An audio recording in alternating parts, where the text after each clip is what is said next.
Shipwreck at the Bottom of the World, Chapter 8, Ocean Camp. Over the next few days, the men made several trips back to dump camp and the wrecked ship to salvage everything they could, including the third lifeboat. More precious food stores, cases of nuts, boxes of sugar, crates of barley, flour, and jam, were sledged back to the new camp, dubbed Ocean Camp by the men. In all, they rescued more than 3 tons of food. McNeish pried nails from Endurance distorted decking and made a stockpile of scrap lumber, including the lumber that had been meant for the expedition's winter hut. Other men tried to retrieve some of their own personal items abandoned in the rush, particularly books. They knew they would have a lot of time on their hands and very little to do. Hal and Blakewell waded through the icy water that flooded the below-deck cabins and brought out an important treasure from the dark room. Frank Hurley's box of glass photographic plates. There were more than 400 of them, documenting the voyage and ordeal of Endurance, but they weighed far too much to save all of them. Hurley was faced with the heartbreaking task of selecting which few to keep. He and Shackleton sat on the snow, picking and choosing among the best pictures, smashing the rejects as they went to keep from changing their minds. In the end, they whittled the number down to 150 photographs. Hurley also kept a Kodak pocket camera and 3 rolls of film, with which he documented the remainder of the crew's odyssey. The talented Hurley was also skilled as a metal worker. Using the few tools they saved, he fashioned 2 camp stoves, one using the ash chute from the ship's boilers, and another, smaller one, from the ash bucket. Both of these stoves were stoked with seal blubber and could boil 2.5 gallons of water from ice in half an hour. The carpenter took apart the wheelhouse from the ship and rebuilt it at Ocean Camp for a galley, and the larger hot potato can, as the stove was called, was installed inside. Green set up this new galley and was soon serving up hot stews, tea, and cocoa. The thick, greasy smoke from the blubber stove turned his face black and regularly sent him bursting outside coughing and choking, but he remained cheerful. Shackleton had also drafted plans for each man's duty in an emergency. These orders were written up and posted on the tents, and the boss let it be known that he might at any time give a false alarm as a drill. It was now November, and although the 6th of the month brought a blizzard, the Antarctic summer was reaching its peak. On November 12th, the temperature soared to 35 degrees Fahrenheit, and several men took advantage of the warmth to take a wash in the snow. With water so hard to come by and the weather usually so cold, keeping clean was a luxury. As for going to the bathroom, the men had to find a convenient ice hummock to squat behind for privacy. Their flow was soon dirty with blubber soot, dog droppings, seal skins, penguin heads, and other garbage, but the men all adjusted to a new set of standards without complaint. They were alive. What did dirt matter? The ice pack, with Ocean Camp piggybacking along, made a steady 3 miles north every day. If the men could be patient, the ice would carry them closer to their destination.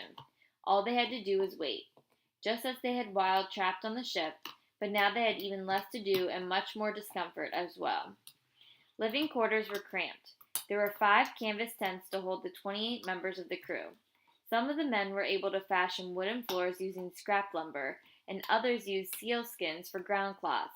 But even so, the rising temperatures outside and body heat inside meant that the snow beneath them was constantly melting. The men were soaking wet all the time and had to become ingenious in finding ways to keep their possessions dry. They constructed rickety shelves from packing crates and hung their gear from tent poles or stored it in empty cans. During the warm days when the men went about their business on the floe, the softening ice frequently gave way underfoot, plunging them into cold water up to their waists. At first the men were not miserable. The sun shone more than 20 hours a day, and they knew they were on their way north. Optimism remained high. If the pack carried them north fast enough, they could reach the edge of the ice and be able to launch the boats. Frank Worsley pored over his navigational charts, studying possible courses. He plotted courses to Paulet Island, Elephant Island, Clarence Island, even far off South Georgia Island, where they had set foot on land. Every day when he took his sightings with the sextant and calculated their position, the crew eagerly waited to hear how far they had traveled. Sometimes it was a useless mile to the west or east.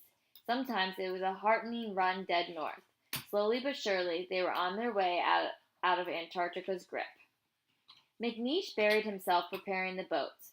With scrap lumber from Endurance and a small and precious collection of used nails, he began raising the sides of boats to make them more seaworthy.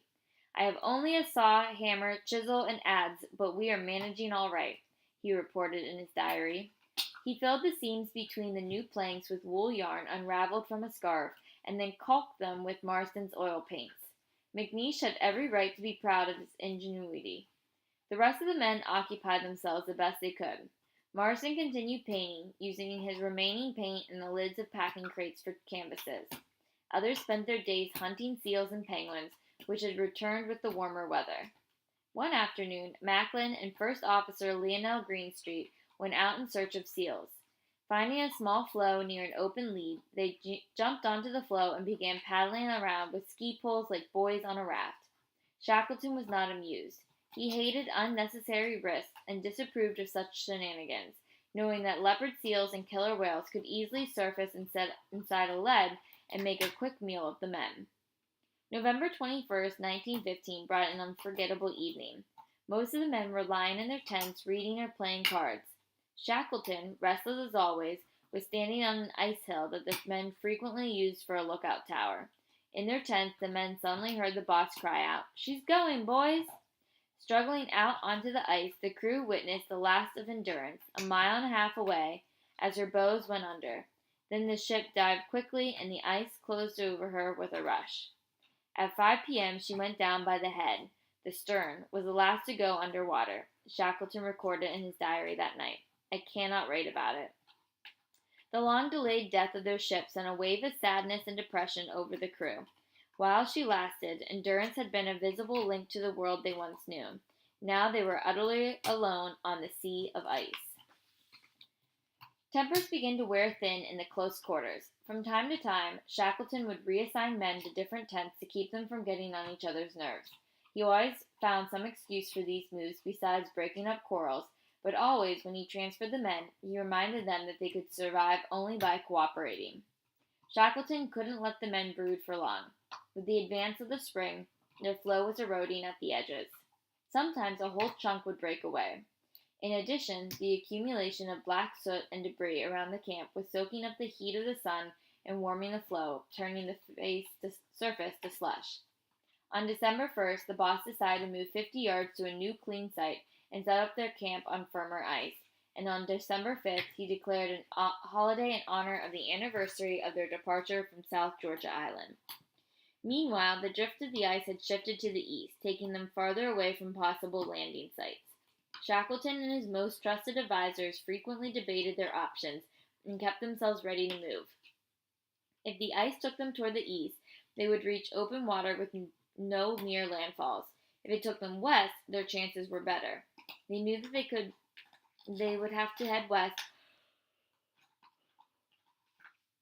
They knew that they would have to head west over the ice again if their position didn't improve.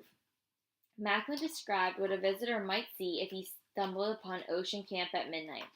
He would notice that it was still light, the sun never setting at this time of year in this latitude. He would have to pass a line of dogs tethered in teams to wires secured at one end to their own loaded sledges and at the other to an iron stanchion driven deeply in the snow. The sledge trace is in position and the harnesses all secured in place and ready to be put on the dogs. The sledges are loaded and lashed and everything ready to be moved at a moment's notice.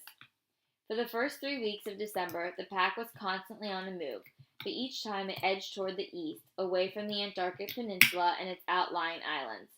Shackleton became anxious. Their floe was continuing to decay rapidly, so the boss made a decision on December 21st. They would strike camp again and head west over the ice, trying to narrow the gap between themselves and the island. They would spend the 22nd celebrating Christmas and start for Paulet Island on December 23rd. It was midsummer in the Antarctic. The weather from now on would begin to go downhill. Shackleton made the holiday a celebration. He allowed the men to eat as much as they desired. "We consumed most of our small remaining stock of luxuries," he wrote later. "For the last time for 8 months, we really had as much as we could eat. Anchovies and oil, baked beans, and jugged hare made a glorious mixture. They also feasted on ham and sausages, canned milk, biscuits, coffee, pickles, parsnips, and peaches." Then, on the 23rd, the men harnessed themselves to the boats again, and resumed the back-breaking haul across the ice.